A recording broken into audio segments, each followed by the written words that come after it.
नमस्कार विद्यार्थी मित्रांनो, महानर्सिंग यूट्यूब चॅनलवरती तुमचं पुन्हा एकदा स्वागत आहे.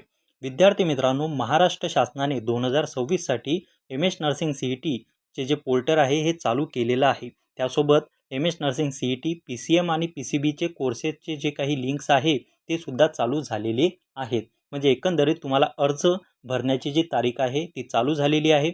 म्हणजेच एकंदरीत 1 महिन्यापर्यंत तुम्हाला अर्ज भरता येणार आहे. तर नक्कीच ज्या विद्यार्थ्यांना एम एस नर्सिंग CET असो किंवा PCB हा कोर्स असो करायचा असेल तर नक्की त्यांनी as soon as possible Maharashtra शासनाच्या एम एस नर्सिंग CET किंवा MST CET पोर्टलवरती जाऊन त्यांचे अर्ज हे भरू शकता. विद्यार्थी मित्रांनो, आजचा व्हिडिओ हा खूपच महत्त्वाचा होणार आहे, कारण एकंदरीत तुम्हाला एम एस नर्सिंग CET 2026 जर अटेम्प्ट करायची असेल. आता विद्यार्थी मित्रांनो, तुम्हाला माहीत पाहिजे की एम एस नर्सिंग CET देत असताना सगळ्यात महत्त्वाचं म्हणजे स्कीम ऑफ एक्झामिनेशन तुम्हाला माहिती असायला हवी. ओके, स्कीम ऑफ एक्झामिनेशन म्हणजे काय की एकंदरीत तुम्हाला माहीत असलेला सिलेबस. ओके, तो स्कीम ऑफ एक्झामिनेशनमध्ये तुमचा टायमिंग काय असणार आहे परीक्षेचा, त्यासोबत किती प्रश्न असतील, त्यासोबतच किती विषय असतील आणि कोणत्या विषयावरती जास्त वेटेज आहे या व्हिडिओमध्ये आपण डिस्कस करणार आहे. जर तुम्ही फर्स्ट टाईम या चॅनलला व्हिजिट करत असाल, या व्हिडिओला बघत असाल तर नक्की या चॅनलला सबस्क्राईब करा. तुम्हाला येणाऱ्या 5-6 महिन्यामध्ये एम एस नर्सिंग CETचा A to Z इन्फॉर्मेशन याच चॅनलवरती तुम्हाला माहिती मिळून जाईल. विद्यार्थी मित्रांनो, आता आपण व्हिडिओकडे वळूया.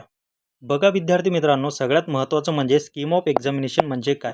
बघा, जे काही एम एस नर्सिंग CETने जो क्रायटेरिया दिलेला आहे त्यानुसारच डेट ऑफ एक्झामिनेशन तुमची कधी होईल तर ते त्यांनी पब्लिश केलेले नाही. तर त्यांनी सांगितलेले आहे the schedule for the same will be the declare in due course. बघा, परीक्षा ही कशी होणार आहे तर तुमची CBT होणार आहे, म्हणजे कम्प्युटर बेस्ड टेस्ट होणार आहे. त्यामध्ये MCQ पॅटर्न असणार आहे. तर बघा विद्यार्थी मित्रांनो, त्यानंतर महत्त्वाची गोष्ट ती म्हणजे आहे की सिलेबस, वेटेज अँड पॅटर्न. बघा, सगळ्यात महत्त्वाची गोष्ट काय आहे तर syllabus, weightage and pattern of examination. बघा, INC म्हणजे काय तर इंडियन नर्सिंग काउन्सिल. ठीक आहे, ही नर्सिंग क्षेत्रातील सुपर एक ऑथॉरिटी आहे की त्याद्वारे तुमचं अकॅडमिक असो, तुमचा सिलेबस असो किंवा तुमच्या सगळ्या ज्या गाईडलाईन्स असो या सगळ्या फॉलो आणि क्रिएट करण्याचं काम कोण करत असते तर INC करत असते. ठीक आहे, ही सगळ्यात महत्त्वाची तुमची इन्स्टिट्यूशन आहे नर्सिंगच्या विद्यार्थ्यांसाठी. आता बघा, INCने काय केलेलं आहे की फिजिक्स, केमिस्ट्री, बायोलॉजी, इंग्लिश आणि नर्सिंग ॲप्टिट्यूडसाठी जो परीक्षेचा अभ्यासक्रम आहे किंवा सिलेबस आहे तो सिलेबस प्रोव्हाइड केलेला आहे. आता त्यानुसार विद्यार्थी मित्रांनो, महाराष्ट्र शासनाने जो काही नवीन सिलेबस आहे बघा, तर question will be based on the latest. म्हणजे जे सगळे प्रश्न असतील ते कशावरती बेस असतील तर क्लास 12चा फिजिक्स, केमिस्ट्री, बायोलॉजी, इंग्लिश जो नवीन सिलेबस त्यांनी प्रोव्हाइड केलेला आहे त्यानुसार पूर्ण जे MCQ आहे किंवा प्रश्न आहे ते असणार आहे.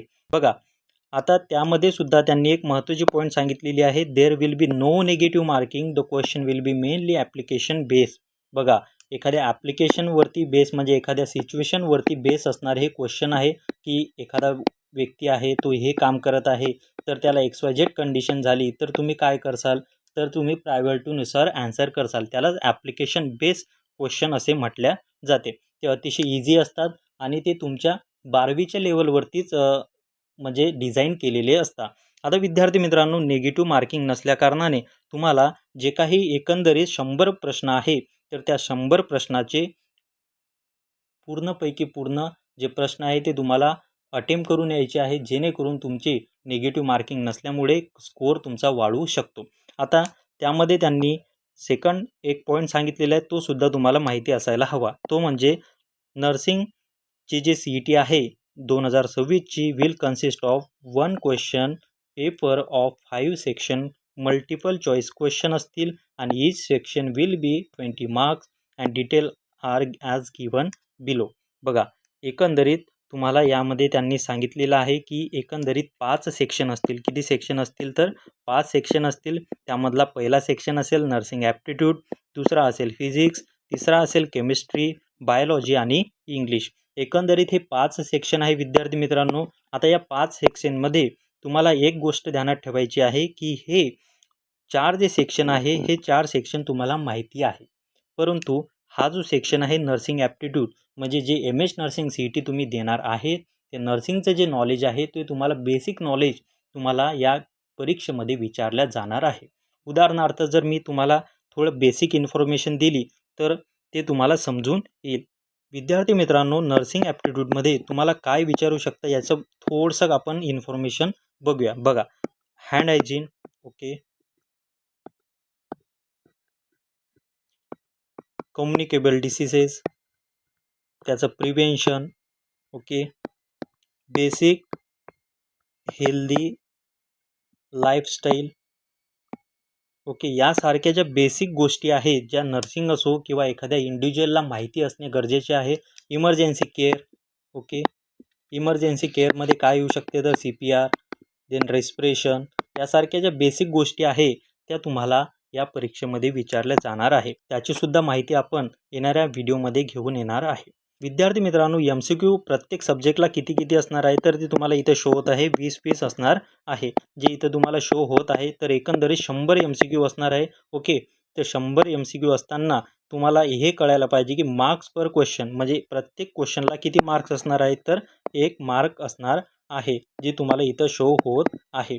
प्रत्येक क्वेश्चनला 1 मार्क असल्याने तुम्हाला प्रत्येक क्वेश्चन हा 1 मार्काचा अटेम्प्ट जर तुम्ही केला तर एकंदरीत 20 क्वेश्चन केले तर तुम्हाला 20 मार्क मिळतील. म्हणजे एकंदरीत तुमचा 100 मार्कचा जो हा पेपर असणार आहे. मग याची टाईम लिमिट किती तर ती असणार आहे 90 मिनिट. ठीक आहे, 90 मिनिट हे टाईम लिमिट आहे या क्वेश्चन पेपरची. आता question will be set on, कशावरती हे क्वेश्चन हे सेट असणार आहे किंवा एकंदरीत तुमचा जो पेपर आहे हा कसा निघणार आहे याचीसुद्धा यांनी माहिती दिलेली आहे. यामध्ये बघा, question will be set on latest whole syllabus of class 12 physics, chemistry, biology, English subject as per the Maharashtra state board of nursing aptitude. Okay, nursing ॲप्टिट्यूडचा नवीन सिलेबस, त्यासोबतच 12वीचे जे फिजिक्स, केमिस्ट्री, बायोलॉजी, इंग्लिश आहे त्याचासुद्धा सिलेबस हा नवीन आधारित असणार आहे आणि त्यानुसारच तुमचा जो क्वेश्चन पेपर आहे तो सेट होणार आहे. विद्यार्थी मित्रांनो, ही गोष्ट तुम्हाला ध्यानात ठेवावी लागेल. आता सगळ्यात शेवटची आणि महत्त्वाची गोष्ट ती म्हणजे MS नर्सिंग CET 2026चा जो रिझल्ट आहे तो रिझल्ट पर्सेंटाईलनं डिक्लेअर होणार आहे, ऑनलाईन डिक्लेअर होणार आहे आणि पर्सेंटेजनं तो डिक्लेअर होणार नाही. ठीक आहे, आता पर्सेंटाईल काय असते, त्यासोबत पर्सेंटाईल आणि पर्सेंटेजमध्ये काय फरक आहे याचा स्पेशल व्हिडिओ आपण घेऊन येणार आहे. सो विद्यार्थी मित्रांनो, एकंदरीत तुम्हाला पूर्णपणे जे MS नर्सिंग CET 2026चा सिलेबस हा पूर्णपणे समजून गेलेला असेल. जर या व्यतिरिक्त तुम्हाला काही प्रॉब्लेम असतील तर नक्की तुम्ही डिस्क्रिप्शन बॉक्समध्ये असणाऱ्या व्हॉट्सअप चॅनल लिंकला जॉईन व्हा. तिथे तुम्ही तुमचे जे प्रश्न आहेत तिथे मांडवू शकता किंवा तिथे जॉईन झाल्यानंतर तुम्हाला MS नर्सिंग CETच्या प्रत्येक अपडेट तुम्हाला प्रोव्हाइड केल्या जाणार आहे. विद्यार्थी मित्रांनो, हा व्हिडिओ आवडला असेल तर नक्की या चॅनलला सबस्क्राईब करायला विसरू नका, या व्हिडिओला लाईक करायला विसरू नका आणि इतर विद्यार्थ्यांना शेअर करायला तर विसरूच नका. पुन्हा भेटूया नवीन व्हिडिओमध्ये. तोपर्यंत धन्यवाद.